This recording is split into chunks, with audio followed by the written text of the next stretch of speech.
Well, here with me is the royal biographer and commentator Hugo Vickers. Welcome to you. It is, at one level, a religious war which is underway in Syria and Iraq between different sects of Islam and against Christians and other religious groups. What do you make of this intervention from the Prince?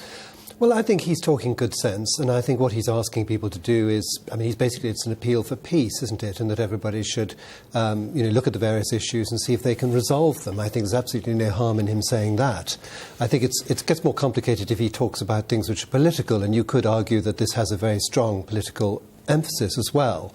But I think he isn't really saying anything that's terribly different from what other church leaders are saying. And, I think, something he feels passionately about him, and I feel he has the right to say it. He was a man who talked about being defender of the faiths, although some will see this as a Christian intervention. He is, after all, the head of the Anglican Church as well.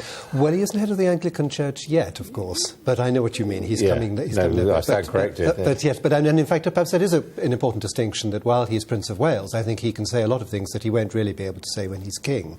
He's got to be much more careful. But I think he realises that his contribution to society and to the world is as Prince of Wales. And I don't wish to speak for him, but I would imagine that as king, he's a slightly retired role, if you know what I mean, stepping back a bit. What is his relationship with British Muslims? Well, he's had, not only British Muslims, he has, speaking as he says from a Christian point of view, he has taken a huge interest in all the different religions, and he's fascinated by them, as indeed is his father, the Duke of Edinburgh.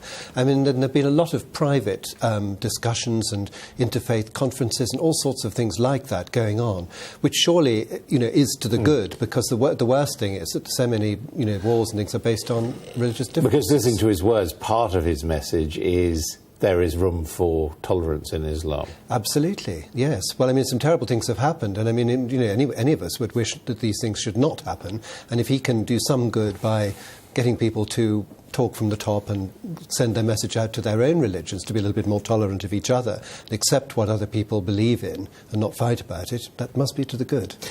Prince Charles himself a bit frustrated that people don't seem to pay much attention to him.